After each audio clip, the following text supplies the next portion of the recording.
하나님의 말씀은 누가복음 22장 53절로 62절까지입니다. 저와 한 절씩 교독하도록 하겠습니다. 내가 날마다 너희와 함께 성전에 있을 때 내게 손을 대지 아니하였도다. 그러나 이제는 너희 떼어 어둠의 권세로다 하시더라.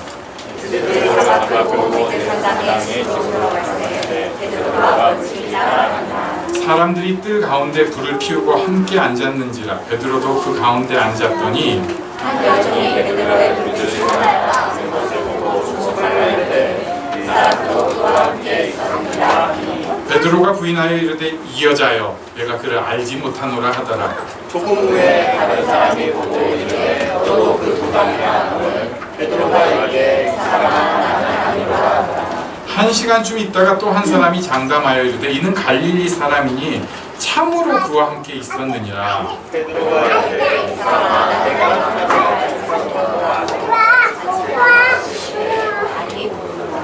주께서 돌이켜 베드로를 보시니 베드로가 주의 말씀 곧 오늘 닭 울기 전에 네가 세 번 나를 부인하리라 하심이 생각나서 밖에 나가서 심히 통곡하니라. 아멘. 53절 말씀 보니까 뒤에 그러나 이제는 너희 떼어 어둠의 권세로다 하시더라 하고 말씀을 하고 있습니다. 예수님께서 허락하신 듯한 어둠의 때가 있습니다.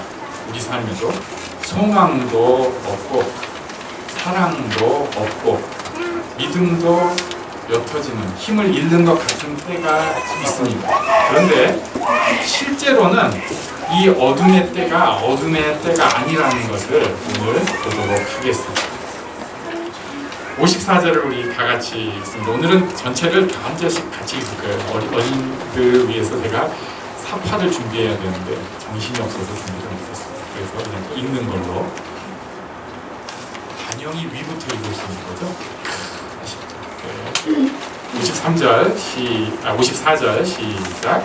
예수를 잡아 끌고 대제사장의 집으로 들어갈새 베드로가 멀찍이 따라가니라. 여기 험악한 표현이 있습니다. 예수를 잡아 끌고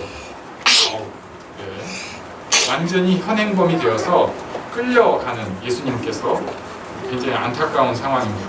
그리고 원래 대제사장은 매해 바뀌어야 맞습니다. 그런데 이때 유대 상황이 얼마나 엉터리인지를 보여주는데 정치를 잘하는 사람이 계속 20년이 넘도록 대제사장을 합니다. 그리고 물러날 때 그냥 물러나겠어요? 자기 사위를 또 세워줍니다. 2019년이나 그때나 거기서 보여준 것 같아요. 그래서 여기 집은 아마도 지금 대제사장인 가야바가 아니라 그 사람 장인어른인 안나스의 집으로 간 것 같습니다. 지난주에 우리 봤지만 제자들이 다 도망을 가버렸어요. 예수님이 이렇게 막 잡혀 끌려가는 상황이니까 제자들이 다 도망을 갔는데 베드로는 우리가 상상하는 그 모습 충성스럽고 신의가 있고 그래서 도망을 안 가고요. 조금 멀찍이 따라가는 상황인 것 같습니다. 55절 같이 읽습니다. 시작. 사람들이 뜰 가운데 불을 피우고 함께 앉았는지라. 베드로도 그 가운데 앉았더니. 요즘 날씨가 굉장히 덥잖아요. 근데 새벽이 되면은 제법 쌀쌀합니다. 좀 있으면 새벽도 안 쌀쌀해요. 우리나라는. 그러면은 이제 마냥 그냥 더워가지고 계속 창문 열어놓고 뭐 이렇게 살아야 되는데 특히 산에 가보면은 그런 걸 느껴요. 제가 사막에서는 몽골을 가기 전에 몽골도 그랬어요. 낮에는 그냥 해 때문에 싹 덥다가 새벽이 되면 온도가 쑥 떨어지기 시작합니다. 그러면은 이 사람들이 모닥불에 다 모여가지고 자기들이 이제 온기를 살려야 돼요. 지금 아마 예수님이라는 희대의 거물이 안나스의 집에 잡혀서 끌려갔는데 이게 좀 불법적인 일이에요. 그러니까 공권력을 통해서 제대로 된 일이 아니라 불법적인 싸움이 나니까 구경 나온 사람들도 있을 것이고 어떻게 되나 이런 사람들이 있을 것입니다. 그래가지고 모닥불을 피워놓고 거기에 이렇게 두런두런 있는 거예요. 근데 이제 밤이 늦어지니까 서서 이렇게 쪼이다가 아마도 딱딱딱 자리에 앉아가지고 불 옆에서 앉아 있으니까 베드로도 그 가운데 같이 앉아 있었습니다. 이것은 무슨 상황이냐면 그렇게 험악하거나 뭔가 막 그런 상황 아니라는 거예요. 이제 동네 아저씨들끼리 이렇게 앉아 있을 수 있는 상황입니다. 그런데 문제가 생겼습니다. 56절을 읽습니다. 시작. 한 여종이 베드로의 불빛을 향하여 앉은 것을 보고 주목하여 이르되 이 사람도 그와 함께 있었느니라 하니 베드로가 앉아 있다 보니까 마음이 놓였어요. 제 생각인데 처음에는 불을 옆으로 쬐을 거예요. 아니면은 한 사람 비껴서 불을 쬐고 있었을 거예요. 앉아 있어도. 그런데 이제 점점 앉아 있고 긴장도 풀리고 아마 두런두런 옆에서 얘기하고 자기도 받아치면서 얘기하고 뭐 그런 얘기 했겠죠. 그러다가 자기도 모르게 불 쪽으로 얼굴을 이렇게 하면서 진짜 습관인 거죠. 이렇게 하고 있을 때 옆에서 한 여종이라고 표현이 됐는데 이것은 아주 낮은 존재를 뜻합니다. 그러니까 사회적으로도 어떤 식으로도 굉장히 힘이 없는 존재예요. 제일 나약한. 베드로는 유대 사회, 지금도 우리나라도 아직 그런 게 좀 있는데 유대 사회에서 아저씨는 힘이 있어요. 아저씨라는 거 하나 때문에. 그러니까 아저씨, 유대 아저씨의 모습으로 딱 불 벌써 쬐면서 이렇게 또 앉아가지고 내가 유대 아저씨지 이러면서 불 쬐고 있는데 거기서 연약하기 짝이 없는 여종 하나가 이 사람 저 예수란 사람이랑 함께 있는 거 내가 봤는데 이렇게 얘기를 하는 거예요. 57절을 같이 읽겠습니다. 시작. 베드로가 부인하여 이르되 이 여자여 내가 그를 알지 못하노라 하더라. 베드로가 그때 분명히 굉장히 당황했을 것입니다. 깜짝 놀랐어요. 자기도 모르게 당황하니까 머리로 생각한 게 아니에요. 당황하니까 그 사람 몰라요. 네. 나 그 사람 몰라. 당황하고 겁에 질리니까 어떻게 그렇게 말이 툭 튀어나와버린 것 같습니다. 58절을 같이 읽습니다. 시작. 조금 후에 다른 사람이 오고 이르되 너도 그 도당이라 하거늘 베드로가 이르되 이 사람아 나는 아니로라 하더라. 다른 사람이 보고 너도 그 무리에 분명하다. 너 저 예수라는 사람이랑 같이 몰려다니던 그 무리 아니냐? 베드로가 뭐라고 하냐면 아니다 이 사람아. 딱 아저씨 말투. 이 사람아 나는 아닐세 왜 이러시나. 자기가 사실 그 무리의 리더였잖아요. 예수님이 축이 되고 자기가 그 바로 밑에 리더였는데 이 사람아 나는 아니야 왜 이래 이거 이렇게 하고 있는 것입니다. 59절을 같이 읽습니다. 시작. 한 시간쯤 있다가 또 한 사람이 장담하여 이르되 이는 갈릴리 사람이니 참으로 그와 함께 있었느니라. 베드로가 아마도 또 실수를 한 것 같아요. 여기서 이는 갈릴리 사람이니 라는 말이 나온 것은 사투리가 나온 것입니다. 그러니까 베드로가 입 다물고 가만히 찌그러져 있는 게 아니라 한 시간쯤 지나니까 또 긴장이 풀렸어요. 피곤하기도 하고. 그러니까 뭔가 우리식으로 하면 충청도라든지 뭐 전라도라든지 경상도라든지 그 사투리 들으면 딱 알잖아요. 그 특유의 사투리로 갈릴리 사투리로 몇 마디 얘기를 그냥 툭툭툭툭 하니까 옆에서 딱 듣던 사람이 갈릴리 사투리 쓰시네? 저 예수랑 같이 있는 거 맞네? 맞아 나도 봤어. 이런 식으로 장담하면서 얘기를 한 것입니다.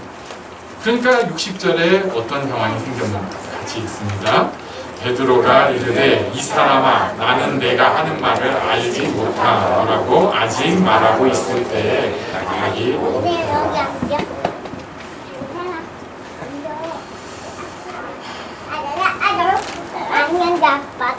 내가 아직 하는 말 뭔 소리 소위 말하는 딱 잡아떼는 상황이에요. 그런데 그때 자기 울었습니다. 61절을 같이 읽습니다. 시작. 주께서 돌이켜 베드로를 보시니 베드로가 주의 말씀 곧 오늘 밥 먹기 전에 네가 세 번 나를 부인하리라 하시니 계속 읽습니다. 밖에 나가서 심히 통곡하니라. 네, 베드로가 이 사람아 난 네가 하는 말 모른다 하고 있을 때 닭이 울었습니다. 보통 때는 그냥 닭 우는 소리인데 하는 그 소리, 그냥 들리는 소리인데 이것은 특별한 의미가 있어요. 그리고 주님께서, 우리 예수님께서 베드로를 보셨습니다. 멀리 있지만 그 보는 시선, 그 얼굴과 눈빛이 딱 마주치는 순간 베드로가 어찌할 바를 몰랐어요. 그래서 62절에 보니까 심히 통곡했다고 말씀하고 있습니다. 저는 오늘 이 말씀을 통해서 짧게 세 가지를 한번 살펴보려고 합니다. 첫 번째, 우리를 어떻게 보는가에 대해서 가장 기본적인 것을 생각을 해보려고 합니다. 나는 나를 어떻게 보는가. 좀 유식한 얘기로 자기 정체성이라고 하는데 여러 가지로 저를 정의해 볼 수 있습니다. 저는 모태 신앙인입니다.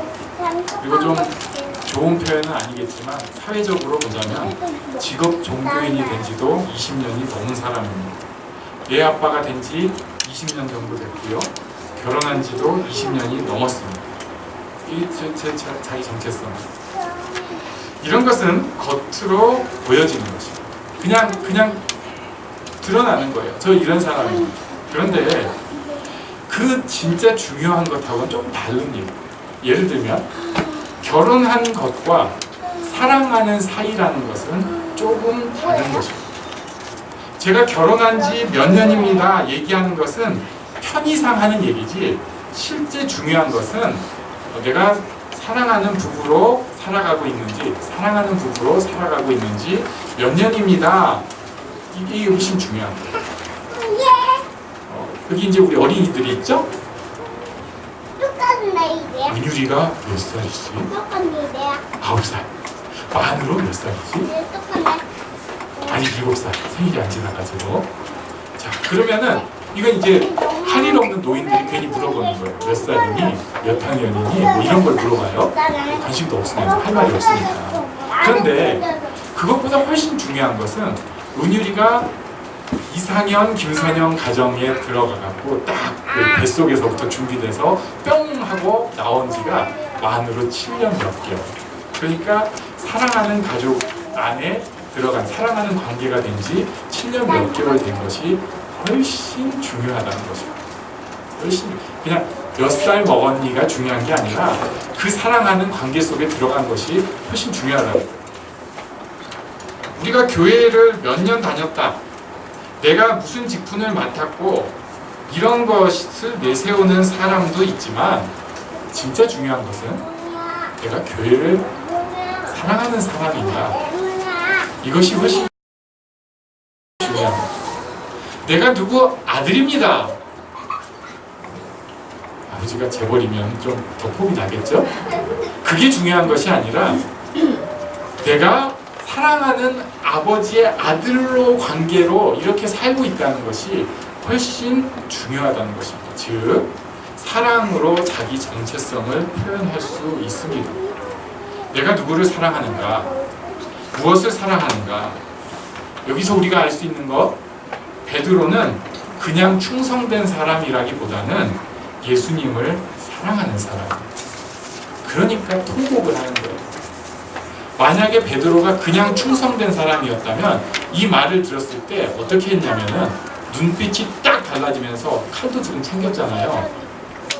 맞아, 난 여기서 돌이킬 거야 하면서 그 칼을 들고 앞에서 질문한 사람 찌르고 예수님한테 뛰어가면서 많은 사람들 처리를 하면서 영하면은 끝까지 살아가가지고 예수님 앞에 가가지고 주님 이렇게 하면서 죽는 게 충성된 사람이지 여기서 나가서 통곡하는 게 뭐예요? 사랑하는 사람이니까 나가서 통곡하는 것입니다. 충성된 사람이라기보다는 사랑하는 것이에요. 우리가 가정에서도 잘 생각을 해봐야 합니다. 우리가 그냥 남편이네, 아버지네, 어머니네, 아내네, 또는 뭐 아들이네, 딸이네 이렇게 살면은 별 문제가 없어 보이는데 내가 진짜 사랑하는 관계를 가지고 있는 사람인가? 조금 고민돼요. 교회를 다니면서도 이 사랑이 사라져버린 때가 너무나 많이 있습니다. 예수 사랑해요라는 곡이 있죠. 예수 사랑해요. 그 전에는 그렇게 예수님께 사랑을 다이렉트로 고백하는 듯한 곡이 없었어요. 찬송가는 이 정도인 것 같아요. 사랑하는 주님 앞에 그 간접적인 표현. 그런데 아주 유치하게 예수 사랑해요. 그러니까 사람들이 본질을 건드려지니까 마음이 하기 시작한 거예요. 교회 다니는 것은 예수님 사랑하려고 다니는 것이죠. 교회 다니는 것은 교회를 사랑하고 예수님을 사랑해야 하는 것입니다. 그리고 그렇기 때문에 우리가 옆에 있는 사람을 예수님 사랑으로 사랑하는 것입니다. 네, 우리 좀 많이 느끼는데 옆에 계신 분에게 사랑합니다. 한번 해보겠습니다. 사랑합니다. 네, 사랑합니다. 진심을 담아서. 자매끼리는 좀 어려운 표현인데 부부끼리는 불가능한 표현입니다. 사랑합니다. 교회를 다니는 사람은 율법을 지키면서 다니게 되어 있고요. 그래서 정죄를 하게 되어 있습니다. 그러나 예수님을 사랑하는 사람은 사랑과 용서가 교회 안에서 드러나게 되어 있습니다. 우리에게 이런 모습이 있기를 원합니다. 예수님 공동체는 처음부터 충성보다는 사랑의 공동체였던 거예요. 두 번째, 베드로에게 지금 이 순간은 자기를 딱 정확하게 아는 순간입니다. 내가 이렇게 약한 사람이구나를 정확하게 아는 순간입니다.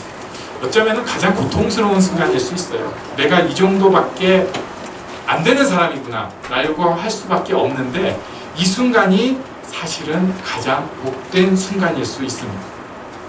내가 죄인이구나. 내가 약하구나.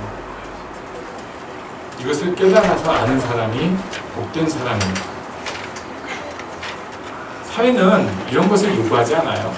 뭐라도 하는 사람을 요구합니다. 그래서 우리도 그런 생각을 자꾸 합니다. 내가 뭐라도 하는 사람이고 싶어하고 그것이 자부심이고 자신감이라고 생각을 해요.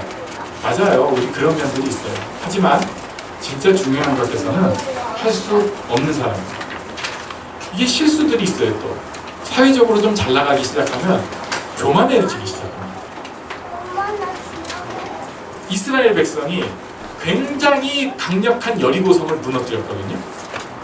그 지역에서 가장 유명한 성이에요. 그걸 그냥 단박에 무너뜨린 거예요. 와우! 다들 벌벌 떨고 막 두려워 떠는 걸 보면서 자신감이 완전히 세졌습니다. 그러니까 딱 생각하는 게 저 조그만 아이성중이야. 허허! 그냥 띵 하면 되지. 결국 가서 띵 하고 당했어요. 자기 자신을 아는 순간입니다. 이스라엘 백성이 그때 막 통곡하고 그럽니다. 그런데 사실 그게 제일 복된 순간이에요. 띵 하고 자기가 당한 순간이 가장 복된 순간이에요. 다윗이 그랬죠. 다윗은 주변에 여인도 많고 미녀도 많고 은혜도 있는 사람입니다. 뜨거운 낮 시간이 지나고 나서 조금 선선한 저녁바람이 불 때 한 여인이 샤워하는 것을 보았습니다. 그럴 때 모르겠어요. 어떤 생각을 했을지 모르겠는데 나는 괜찮지 뭐. 내가 뭐 큰 사고야 치겠어? 여인 좀 데려와 봐라. 누구냐?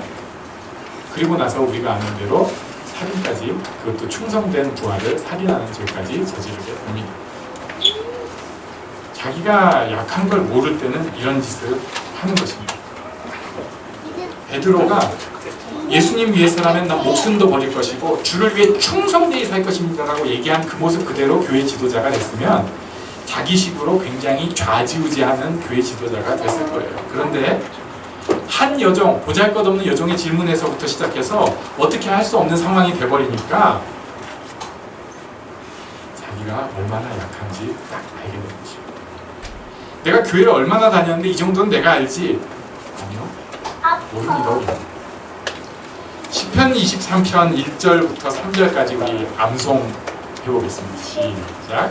여호와는 나의 목자시니 내게 부족함이 없으리로다. 그가 나를 푸른 풀밭에 누이시며 쉴만한 물가로 인도하시는도다. 내 영혼을 소생시키시고 자기 이름을 위하여 의의 길로 인도하시는도다. 아멘. 이 시편 기자 다윗인데요. 이 사람은 자기 부족함을 워낙 아는 사람이에요. 내가 나의 목자가 되고 돈이 나의 목자가 되고 세상이 나의 목자가 되면 부족함이 많은데 여호와가 나의 목자가 되면 내가 부족함이 없다. 푸른 풀밭에 누이시고 쉴 만한 물가로 인도를 하는 것은 내가 할 수 있는 것이 아니라 하나님께서 하시는 일이다. 목자 되신 하나님께서 하시는 일이다. 내 영혼을 다시 살리는 것, 소생시키는 것. 내 영혼이 다시 살아나는 것은 내가 어떻게 기도 가운데 어떻게 묵상하면서 성경 좀 보면서 자기 수련을 통해서 할 수 있는 것이 아니라 내 영혼 소생시키는 것은 오직 하나님만이 하셔야 되는 일이다. 자기 이름을 위하여 의의 길로 인도하신 것. 내가 의롭게 살려고 되는 것이 아니라 하나님의 인도가 있어야지 의의 길로 인도함을 받을 수 있다. 자기 약함을 아는 거예요. 그냥 말로만 이렇게 인도하시는 분입니다, 좋은 분입니다가 아니라 나는 못하고 우리 주님께서만 이것을 하실 수 있습니다 라는 것을 마음으로 처절하게 깨달고 나니까 이 시에 넘치는 그 분위기는 워낙 풍요로워. 자기가 약하고 부족한 것을 아니까 너무너무 풍요로워. 넉넉하고 행복한 분위기가 될 수가 있어요. 내가 뭘 가지고 하려고 시작하면 계속 결핍이 됩니다. 계속 부족해요. 겉으로야 뭐 다 할 수 있는 것처럼 괜찮은 척 하지만 우리가 굉장히 결핍돼 있어요. 그리고 살면서 점점 그것을 누리고 느끼게 됩니다. 교회도 그렇게 될 수 있습니다. 근간에 요즘 근처에 있는 대형교회 문제가 계속 또 불거져 나오고 있는데 좀 부끄럽습니다. 정말로 자기의 약함을 아는 사람이라면 주 안에서 부요할 수가 있는데 그게 아니고 내가 이만큼은 할 수 있고 그래서 내가 이 정도를 해내면 되겠는데 요걸 좀 더 하고 싶어. 요건 좀 더 하고 싶어. 요거 좀 더 하고 싶어. 요거 좀 더 하자고. 예수 믿는 사람들 하는 짓을 똑같이 했어요. 교회가. 요것만 좀 더 하면 좋겠어요. 이거 좀 더. 설계를 최대한 뽑아내면 5,500석까지도 뽑을 수가 있는데 그냥 하면 4,700석이 되고 그것을 6,500석으로 기어코 넓혀야 된다고 시작한 공사였어요. 처음부터 설계를 다시 했어도 되고 다른 방식을 써도 되는데 요거는 해야 된다고 생각을 하니까 지금까지 자꾸 사람들 입에 오르내리게 됩니다. 자기 약함을 진정으로 알지 못하는 사람, 하나님께서 인도하시는 것만이 부요하다는 것을 제대로 고백하지 못하는 사람은 이런 삶이 됩니다. 우리가 옆에서 볼 때는 저 사람 너무 부유하고 행복한 것 같아. 저렇게 공부도 잘하고 저렇게 똑똑하고 저렇게 좋은 부모님이 있고 다 좋은 것 같은데 그 사람 결핍돼 있어요. 이것도 모자라고 저것도 모자라고 우리 집은 돈도 하나도 없고 우리 부모님은 나도 하나도 안 사랑하고 그런데 자기의 약함을 알기 시작할 때 가장 부유한 사람이에요. 그 부모님 그렇게 사랑 안 해 보이는데 우리 부모님이 날 제일 사랑하셔. 맞나요? 어린이들? 아멘. 그렇게 얘기할 수 있어요. 우리 집, 그 집 사실 부자도 아닌데 우리 집 부자야. 이만하고 니 넉넉해. 이렇게 할 수 있어요. 그 아빠 보면 좀 죄송한 얘기인데 철딱서니도 없고 그래 보이는데 우리 아빠 능력 있어. 우리 아빠 최고야. 이렇게 될 수 있는 거예요. 자기 연약함을 알고 사랑의 관계가 되면 이렇게 될 수 있습니다. 세 번째 마지막으로 볼 것은 예수님의 눈길입니다. 61절에 보니까 주께서 돌이켜 베드로를 보시니, 여기 보시니라는 표현 제가 보던 주석책이 헬라어를 잘못 써놨어요. 제가 그걸 또 찾아낸 사람입니다. 간만에 그 헬라어 원어 성경을 뒤져보려서 보니까 주석책이 틀렸어요. 그때 전화를 해 말어 지금 고민을 하고 있는 게 벌써 전화 많이 받았을 거예요. 헬라어 표현을 딴 걸 써놔가지고 제가 이것 때문에 한 시간을 고민한 걸 생각하면 억울해가지고 여기서 예수님께서 베드로를 보신다는 표현은요 어디에 나온 표현이랑 똑같냐면 삭개오를 보시면서 삭개오야 할 때 나온 그 보실 때 나온 것입니다. 또 오병이어 기적 때 하늘을 우러러 보실 때 나온 그 보신다고 한 표현입니다. 그러니까 하나님 아버지를 볼 때 또는 간절히 자기를 찾는 사람을 사랑의 눈빛으로 볼 때 나오는 그 보는다는 표현이에요. 지금 베드로가 예수님 벨밤에 있어요. 예수님 아셔요. 그런데 그 제자를 볼 때 우리가 어떤 눈빛을 보내겠어요? 저라면 당연히 이렇게 하겠죠. 내가 그런다고 했잖아, 영웅아. 약간 비웃는 거? 아니면 좀 꾸짖는 거? 이런 눈빛을 보내지 않았겠어요? 또 그럴 줄 알았다, 야. 또 그렇게 기도 안 하고 살더니 당연히 그런 일이 생기는 거야, 영웅아. 우리는 이런 눈빛을 가진 사람이에요. 그런데 예수님은 이해하는 눈빛, 사랑하는 눈빛, 오히려 배신하는 제자 앞에서 겸손한 눈빛을 가지십니다. 베드로도 예수님을 보고 예수님도 베드로를 보시고 사운드 이펙트는 다구는 소리가 들립니다. 그때 베드로가 마음이 뒤집어져 버렸습니다. 우리는 그냥 볼 수 있지만 베드로의 이 마음 깊은 곳에서 예수님께서 주시는 그 사랑과 자기의 연약함에 대한 마음이 오면서 뭐가 폭발을 해버린 거예요. 그래서 그냥 통곡이 아니라 심히 통곡을 하게 되었습니다. 베드로는 인생의 가장 고통스러운 순간을 지나고 있습니다. 이 시기는 또 예수님 앞에서도 아주 어둠의 시기인 것으로 보입니다. 모르는 사람이 볼 때는 베드로의 흑역사고 배신의 시간입니다. 그러나 예수님의 관점에서 볼 때 이때는 가장 큰 축복의 시기였습니다. 사랑이 드러나는 순간, 연약함이 드러나서 더 큰 사랑이 드러나는 순간, 그래서 사랑의 교제가 정말 완성처럼 이루어지는 바로 그 순간이었기 때문에 그렇습니다. 지금 우리에게 주어진 오늘, 우리에게 주어진 인생이 바로 이때입니다. 힘들수록 예수님과 사랑의 교제를 더 진하게 할 수 있는 때, 저는 우리 모두가 그런 복을 꼭 누리면 좋겠습니다. 함께 기도하는 시간이 갖겠습니다. 예수님을 사랑하는 마음으로 그 마음을 갖기를 원합니다. 함께 기도합니다.